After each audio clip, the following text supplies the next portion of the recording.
Shankara's bridge నిర్మాణం కొంచెం late అయినా పర్వాలేదు కానీ ఆర్యూబీ నిర్మాణం వెంటనే చేపట్టాలని నగరవాసులు కోరుతున్నారు.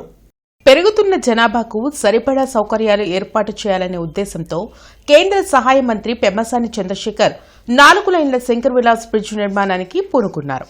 అయితే నగరపాలక సంస్థ అధికారులకు ఆర్ఎండ్బీ అధికారులకు మధ్య సమన్వయం లేకపోవడంతో శంకర్ విలాస్ బ్రిడ్జ్ నిర్మాణం జరుగుతున్న ప్రాంతంలోనే 2-3 లైన్ల సీసీ రోడ్ల నిర్మాణం మొదలు పెట్టడంతో బ్రాడిపేట 2-3 లైన్ల ప్రజల ఇబ్బందులు వర్ణనాతీతమైంది. బ్రిడ్జి నిర్మాణంలో షాపులు కోల్పోతున్న వ్యాపారులకు వెంటనే కోర్టు సూచించిన విధంగా నష్టపరిహారం నగదు రూపంలో ఇవ్వాలని స్థానికులు అభిప్రాయం వ్యక్తం చేస్తున్నారు. రోడ్ల భవనాల శాఖ మంత్రి వెంటనే చొరవ తీసుకుని శంకర్ విలాస్ ఆర్యూబీ నిర్మాణం మొదలు పెట్టాలని నగరవాసులు కోరుతున్నారు. Shankar Vilas railway bridge July కల్లా పూర్తి చేస్తామని చెప్పి కేంద్ర మంత్రివర్యులు చెప్పున్నారు. అయితే పనులు మాత్రం నట్టనడక నడుస్తూ ఉన్నాయి. వాస్తవంగా నగర ప్రజలు ఫ్లైఓవర్ బ్రిడ్జ్ కావాలని కోరుకున్నారు. దానికోసం పౌర సంఘాల ఆధ్వర్యంలో అనేక ఉద్యమాలు కూడా జరిగినాయి. ప్రజలు పెద్ద ఎత్తున ఆందోళన కూడా చేశారు. అయినా ప్రభుత్వం పట్టించుకోలేదు. కనీసం ఆర్యూబీ అన్న రోడ్ అండర్ బ్రిడ్జ్ అన్న కట్టండి, అటుకి ఇటుకి అటు నుండి ఇటు రావడానికి ఇబ్బంది లేకుండా ఉంటుంది. రైల్వే బ్రిడ్జ్ కట్టడం లేట్ అయినా కానీ ఈలోపు ఆర్యూబీ ఉంటే ఈజీగా అటు నుండి ఇటు నుండి అటు వెళ్ళటం ఈజీగా ఉంటుందని చెప్పి ప్రజలు కోరుకున్నారు. కానీ ఏమాత్రం ఆ పనులు ఏం ప్రారంభం కాలేదు. మొన్న రాష్ట్ర మంత్రివర్యులు రోడ్డు రవాణా శాఖ మంత్రివర్యులు వచ్చినప్పుడు మేము ఆర్యూబీ గురించి ఆలోచించాలి, ఖచ్చితంగా ఇక్కడ అవసరం అని చెప్పి చెప్పారు. దాని గురించి ప్రభుత్వంతో చర్చించి వెంటనే అమల్లోకి తీసుకొస్తామని చెప్పారు. కానీ ఆ తర్వాత దానికి సంబంధించి ఎలాంటి ప్రకటన రాలేదు. ఇప్పటికే గుంటూరు నగర ప్రజలు శంకర్ విలాస్ ఫ్లైఓవర్ ఎప్పుడైతే కూల్చారో అప్పటి నుండి తీవ్రమైన ఇబ్బందులు పడుతూ ఉన్నారు.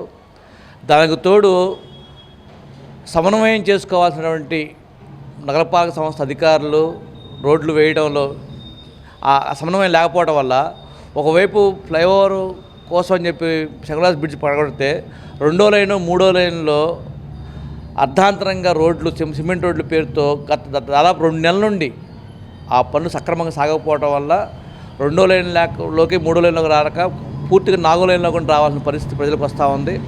తీవ్రమైన ట్రాఫిక్ ఇబ్బందులు వస్తూ ఉన్నాయి. మొత్తంగా చూస్తే ఇప్పటికే 3 వంతెనల దగ్గర తీవ్రమైన ట్రాఫిక్ పెరిగిపోతూ ఉంది. మరొకవైపు కంగరకొండ గేట్ దగ్గర తీవ్రమైన ట్రాఫిక్ పెరిగిపోతూ ఉంది. ఇదే పరిస్థితి కొనసాగితే ఈ ప్రభుత్వం చాలా ఇబ్బంది పడుతుంది. జూలై కల్లా పూర్తి చేస్తామని హామీ ఇచ్చారు. హామీ ఇచ్చినట్టుగా చూస్తే అక్కడ ఆచరణలో పని మాత్రం సాగటం లేదు. ఎవరైతే వర్తకులు ఉన్నారో రోడ్డు వైడనింగ్లో షాపులు కోల్పోతున్న వర్తకులు ఎవరైతే ఉన్నారో మాకు నష్టపరిహారం చెల్లించమని చెప్పి కోర్టుకు వెళ్ళారు. కోర్టు కూడా వాళ్ళకి నష్టపరిహారం చెల్లించమని కోర్టు ఆర్డర్ ఇచ్చింది. కానీ మేము నష్టపరిహారం ఏమో కేవలం బాండ్స్ మాత్రమే ఇస్తాము అని చెప్పి చెప్తా ఉన్నారు. మాకు బాండ్స్ వద్దు, నష్టపరిహారం కావాలని చెప్పి కోర్టుకు వెళ్ళిన వాళ్ళని కోర్టు ఆర్డర్ ప్రకారం ఇచ్చి వాళ్ళతో సమన్వయం చేసుకొని పని వేగవంతం చేసే ప్రయత్నం చేయకుండా వాళ్ళతో ఘర్షణ వైఖరి నగరపాలక సంస్థ అధికారులు చేసుకుంటా ఉన్నారు. దీనివల్ల పనులు నత్తనడక నడుస్తూ ఉన్నాయి. ఇది చాలా సమస్యగా మారుతూ ఉంది. తక్షణమే ప్రభుత్వం ఈ సమస్య మీద తీవ్రంగా స్పందించాలని చెప్పి కోరుతా ఉన్నాం. ఈ సమస్య పరిష్కారం కోసం వర్తకులతో మాట్లాడి నష్టపరిహారం ఇచ్చి ఆ సర్వీస్ రోడ్లు కొంచెం వైడన్గా వచ్చేటట్టుగా చూడటం, వేగవంతంగా బ్రిడ్జి పనులు జరిగేటట్టు చూడటం, అలానే ఆర్యూబీ పనులు ఈలోపు ఆర్యూబీ పనులు కనుక జరిగి ఉంటే దాదాపు 2 నెలల్లో 3 నెలల్లో ఆర్యూబీ పనులు వెంటనే పూర్తయిపోతాయి. కాబట్టి ఆ పనులను వేగవంతం చేస్తే కనీసం నగర ప్రజలకు కొద్దిగా ఉపశమనం కలుగుతూ ఉంది. అందుకని ప్రభుత్వం తక్షణ చర్యలు తీసుకోవాలని చెప్పి మా వైపు కోరుతా ఉన్నాం. ఆయన స్పష్టంగా చెప్పారు. ఆయనే కాక మాజీ మేయర్ గారు, ఎమ్మెల్యేలు కూడా చెప్పింది ఏంటంటే ఆర్యూబీ లేకుండా ఈ సమస్య పరిష్కారం కాదండి. ఎంత రైల్వే బ్రిడ్జ్ కట్టినా కానీ మనకు ఇబ్బంది వస్తుంది.